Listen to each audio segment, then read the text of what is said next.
BCCI selection committee chairman Ajit Agarkar ఏమో non committal గా ఉన్నారు రోహిత్ ఇంకా విరాట్ అబౌట్ 2027 వరల్డ్ కప్ అని ఒక స్టేట్మెంట్ ఇచ్చారని చెప్పేసి వార్తలు. శుభ్మన్ గిల్ ఓడిఐ కెప్టెన్ గా అయిన తర్వాత ఫస్ట్ ప్రెస్ కాన్ఫరెన్స్ లో 2027 వరల్డ్ కప్ ప్లాన్స్ లో రోహిత్ శర్మ విరాట్ కోహ్లీ ఉన్నారు, వాళ్ళ ఎక్స్పీరియన్స్ మాకు అవసరం అని తను చెప్తున్నాడు.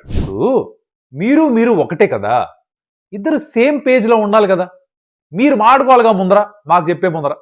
ఫ్యాన్స్ గా మేము హర్ట్ అయిపోతాం కదా, అగర్కర్ అలా చెప్పారనగానే మేము ఇక్కడ బొగ్గుమంటాం. గిల్ వచ్చి ఇలా చెప్తే అరే ఏంట్రా ఇది అని అనిపిస్తుంది. ఇప్పుడు ఏది కరెక్టు? మాడుకోవాలొద్దా? మరి దాంతో పాటు ఇండియా సౌత్ ఆఫ్రికాతో మ్యాచ్ ఓడిపోయారు, రెండో టెస్ట్ మ్యాచ్ స్టార్ట్ అయిపోతుంది, అండ్ హర్షిత్ రాణా మీద తెగ ట్రోల్స్. ఈ టాపిక్స్ ఇలా ఉన్నాయి, కాస్త కవర్ చేద్దాం అనిపిస్తుంది. మరి ఏంటంటారు? Let's get started. Welcome to some tales. నా పేరు Kaushik and first things first, just talk about India and South Africa the world cup match ఏదైతే విశాఖపట్నంలో జరిగిందో. ఫస్ట్ వర్షం కారణంగా కాస్త లేట్ అయింది, బట్ ఓవరాల్ గా ఎక్స్ట్రాడినరీ మ్యాచ్ జరిగింది. ప్రాబ్లమ్స్ ఉన్నాయి, ఇండియా ఓడిపోయింది మ్యాచ్ ఈ విమెన్స్ క్రికెట్ వరల్డ్ కప్ 2025 లో, and South Africa come up trumps. I think full marks them. కానీ ఇక్కడ యాజ్ ఇండియన్ క్రికెట్ ఫ్యాన్స్ మన ముందున్న ప్రాబ్లమ్స్ ఏంటో, మన టీంకి ఉన్న ప్రాబ్లమ్స్ ఏంటో మనం ఆడుకోవాలి. ఫస్ట్ థింగ్స్ ఫస్ట్, మరోసారి batting collapse. We can't escape this. వరుసగా మూడో మ్యాచ్ లో ఆ టాప్ ఆర్డర్ నుంచి రన్స్ రావట్లేదు, మిడిల్ ఆర్డర్ కొలాప్స్ అయిపోతుంది, లోవర్ మిడిల్ ఆర్డర్ నుంచి రన్స్ వస్తున్నాయి. ఈ మ్యాచ్ లో Richa Ghoshal get to her, తను కొట్టింది కాబట్టి రన్స్ బతికాం, కానీ లేకపోతే ఆ మాత్రం స్కోర్ కూడా లేదు. So this top order problem, this needs to be addressed. Smriti మందనకు రన్స్ రావట్లేదు, ప్రతిక రావల్ స్టార్ట్స్ వస్తూనే కన్వర్ట్ చేయలేకపోతుంది. హర్లిన్ డియోల్ సరే 2 మ్యాచ్ లో 40s కొట్టింది, ఈ మ్యాచ్ లో కొట్టలేదు, ఓకే వదిలేద్దాం. Harmanpreet Kaur no runs. Jemimah sweep కొట్టి మళ్ళీ అవుట్ అవుతుంది, నో రన్స్. దీప్తి శర్మ ఈ మ్యాచ్ లో రన్స్ కొట్టలేదు. How do you expect to win matches with batting like this? Or దీన్ని సరిదిద్దుకోవాలి. చెప్పొచ్చేది అది. అందరూ ఫామ్ లో ఉన్న వాళ్ళే అని తెలుసు. ఇప్పుడు ఇండియా ఆస్ట్రేలియా ఓడిఐ సిరీస్ అయినప్పుడు స్మృతి మందన 2 సెంచరీస్ ఒక హాఫ్ సెంచరీ స్కోర్ చేసిన తను సడన్ గా ఫామ్ పోదు. It just happens some times. కొంచెం స్క్రాచ్గా అనిపించింది తను కూడా. సో అదొక ఇష్యూ ఉందమ్మా. 2, లెఫ్ట్ ఆర్మ్ స్పిన్నర్స్ సరిగ్గా ఆడట్లేదు. దీనికి కారణాలు ఏంటి అంటే వెతుక్కోవాల్సి వస్తుందేమో. ఎందుకంటే మన టీంలోనే స్క్వాడ్లోనే ఇద్దరు ఉన్నారు, రాధా యాదవ్, శ్రీచరణి. ఇద్దరు లెఫ్ట్ ఆర్మ్ స్పిన్నర్స్ వేస్తున్నప్పుడు వాళ్ళని ఆడి అలవాటు అవ్వాలి. మూడోది, బౌలింగ్ లో కాస్త అండర్ ప్రెషర్ కనిపించారు లాస్ట్కి వచ్చేసరికి.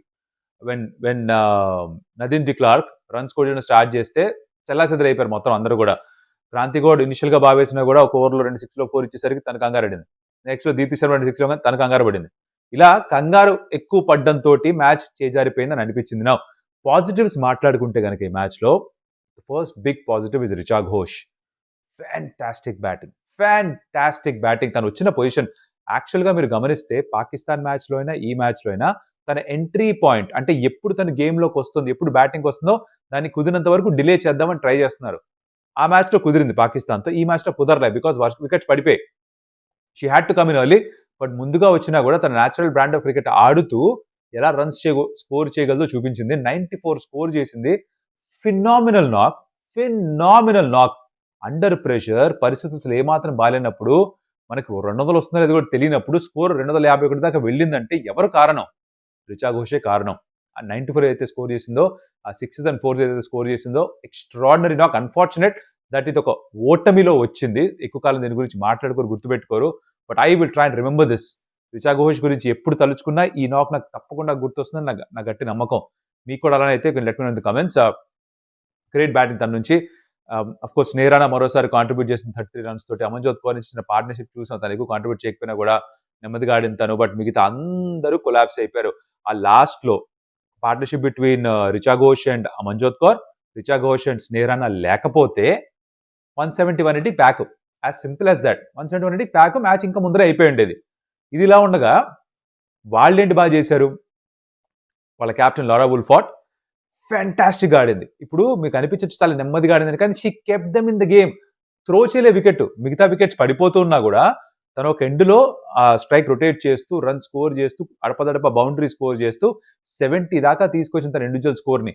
దాని తర్వాత క్లోయి ట్రయాన్ కాళ్ళు కదలట్లే, స్పిన్నర్ వేస్తుంటే కాళ్ళు క్రీజ్ దాటి వెళ్ళట్లే, అయినా she found a way to score runs. అది మ్యాటర్. మీరు ఎలా స్కోర్ చేస్తారో అనవసరం. రేపు పొద్దున స్కోర్ కార్డులో కనిపించింది ఏంటి మనకి?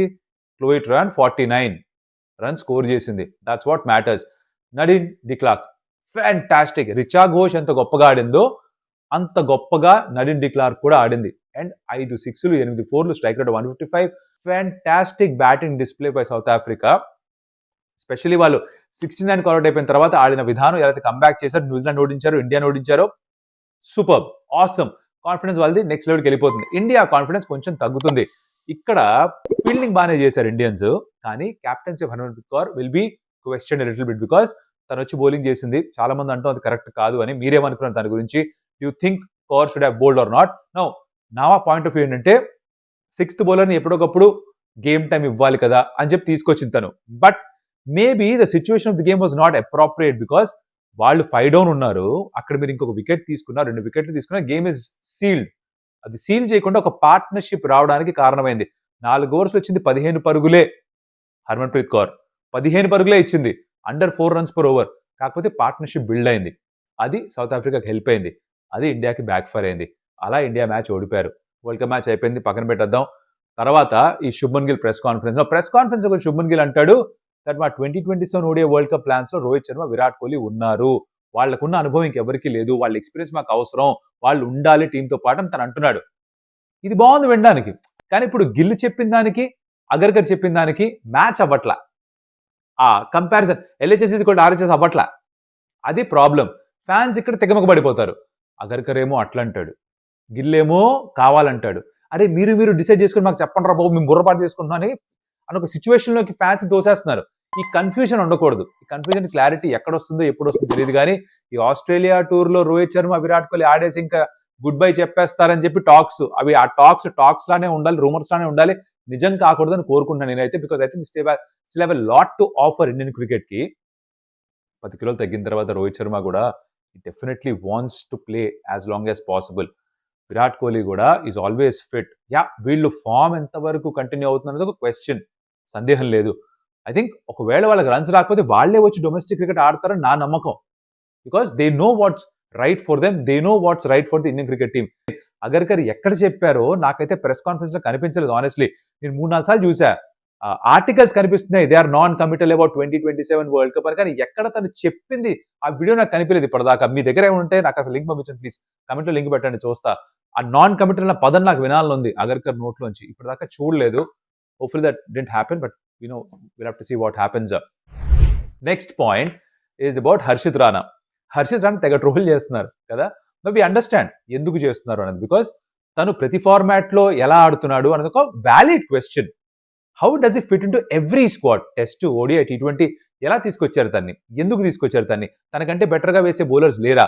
ఈ ప్రశ్నలకి సమాధానం బయటికి ఓపెన్ గా రావట్లేదు. Now what's happening is clear. ఇక్కడ తన స్కిల్స్, తన యాజ్ ఎ ప్లేయర్ గంభీర్కి చాలా ఇష్టం. గంభీర్ కన్విన్స్ చేశాడు కెప్టెన్ ని, సెలక్షన్ కమిటీని అని అర్థమవుతోంది. బికాస్ KKR ఆ లింక్ ఉంది. నౌ ఇది కొత్త ఏమీ కాదు. కొంతమంది కోచెస్ కి కొంతమంది ప్లేయర్స్ నచ్చుతారు. ఫర్ ఎగ్జాంపుల్ ఫ్లాష్ బ్యాక్ లోకి వెళ్తే గ్రెగ్ చాపెల్ కి సురేష్ రైనా చాలా ఇష్టం, ఇర్ఫాన్ పఠాన్ చాలా ఇష్టం, రైట్? తను గంగూలీని పక్కన పెట్టాడు. ఇలా ప్రతి కోచ్ కి వాళ్ళకి ఇష్టమైన ప్లేయర్స్ ఉంటారు. విరాట్ కోహ్లీ అంటే రవిశాస్త్రికి చాలా ఇష్టం, తను ఏం చెప్తే అది చెయ్యాలి అని రవిశాస్త్రి నమ్మారు. He gave Virat that freedom. What I'm trying to say is, Virat మీద ఫేవరెటిజం చేశారని కాదు, but every coach will have 1 or 2 of his favourites. కానీ ఇంత బ్లంట్ గా, ఓపెన్ గా ఇలా ప్రతి ఫార్మాట్ లో తను వేసేసరికి జనాలు జీర్ణించుకోలేకపోతున్నారు. కానీ ఇక్కడ నా పాయింట్ ఏంటంటే, here me when I'm saying this, నా పాయింట్ ఏంటంటే హర్షిత్ రాణా తప్పేం లేదు ఇక్కడ. సెలెక్ట్ చేస్తే నన్ను సెలెక్ట్ చేయకండి అని చెప్పలేడుగా. ఏ ప్లేయర్ చేయడు ఆ పని. సెలెక్ట్ చేస్తే, అవకాశం ఇస్తే ఎవరన్నా సరే ఆడడానికే చూస్తారు. He would take all these blame. జనాలు ఈ ట్రోలింగ్ అంతా తీసుకుంటాడు కానీ ఆడడమే ఇష్టపడతాడు. ఇండియాకి చాలా తక్కువ మందికి అవకాశం వస్తుంది కదా, తను ఎందుకు వద్దనుకుంటాడు? సెలెక్ట్ ఎందుకు చేశాడో వాళ్ళని ప్రశ్నించాలి, కానీ ప్లేయర్ని దూషించకూడదు. తన తప్పేమీ లేదు ఇక్కడ. Let's just get that fact straight. తను ఇప్పుడు బాగా పర్ఫామ్ చేసినా కూడా ఇంత బ్యాకింగ్ ఉంటే చేశాడులే అంటారు. చేయకపోతే ఇదేగా చెప్పాము మేము, అంత సీన్ లేదు అబ్బాయికి అంటారు. సో తనకి ఏం చేసినా ప్రాబ్లమే, ముందు నెయ్యి వెనక గొయ్యి. There is no positive aspect of this. దీని నుంచి పాజిటివ్ అవుట్కమ్ లేనే లేదు హర్షిత్ రాణాకి. But still the kid he delivers. అంటే ఇప్పుడు తను డెబ్యూ చేసిన T20 మ్యాచ్ లో 3 వికెట్లు, టెస్ట్ మ్యాచ్ లో ఓడిఐలో 3 వికెట్లు, టెస్ట్ మ్యాచ్ లో first test match in Perth బాగా వేశాడు, తర్వాత కొంచెం he fizzled out.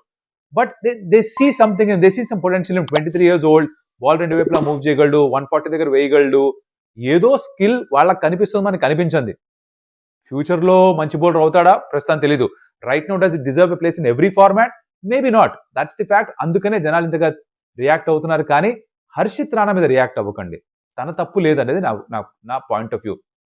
Just like Shubman Gill మీద రియాక్ట్ అవ్వకూడదు. తను ఓడిఐ క్యాప్టెన్ అయిపోతే. తనని సెలక్షన్ కమిటీ క్యాప్టెన్ గా చేస్తే నాకు ఇవ్వదు క్యాప్టెన్సీ, నేను చేయను అని చెప్పడు కదా. తనను క్యాప్టెన్ గా ఎవరు నియమించారో వాళ్ళని అనాలి. That's where we are missing a trick. ఇక్కడ ప్లేయర్స్ తప్పు కాదు, సెలెక్ట్ ఎవరు చేశారు, ఎవరి కారణంగా చేశారు. తిడితే దూషిస్తే ఏమైనా అనాలంటే వాళ్ళని అనాలి, ప్లేయర్స్ని కాదు. This I wanted to communicate. మీకు ఈ పాయింట్ అర్థమై ఉంటే భయ్యా అర్థమైంది, మా బ్రో అర్థమైంది, కామెంట్లో పెట్టండి. I understand what you're saying. Okay, ఈ వీడియో వచ్చేసరికి సెకండ్ టెస్ట్ మ్యాచ్ స్టార్ట్ అయిపోతుంది. దీంట్లో ఎవరన్నా ఆడిషన్లో ఉన్నారా, ఎవరిపైన ఎక్కువ ఫోకస్ ఉందా అంటే ఐ థింక్ సాయి సుదర్శన్ పైన ఎక్కువ ఫోకస్ ఉంది. 1, నితీష్ కుమార్ రెడ్డి పైన ఎక్కువ ఫోకస్ ఉంది. Because how does he deliver in Indian conditions అని చాలా క్లోజ్గా వాచ్ చేస్తున్నారు. 2, and I think Sai Sudarshan పైన ఎక్కువ ప్రెషర్ ఉంది ఆ నంబర్ 3లో రన్ స్కోర్ చేయడానికి. మొన్న హిల్ బి కికింగ్ హిమ్సెల్ఫ్. ఆ మ్యాచ్లో రన్ స్కోర్ చేయకపోవడం, 7కి అవుట్ అయ్యాడు కదా. He'll be kicking himself. So he needs to score some runs. న్యూఢిల్లీలో hopefully the pitch is a batting friendly pitch and he score some runs, get some runs and his belt, confidence going.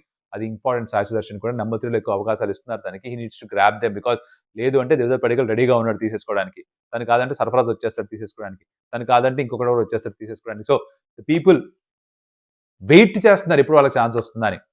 Sai Sudharsan hopefully does well in this test match.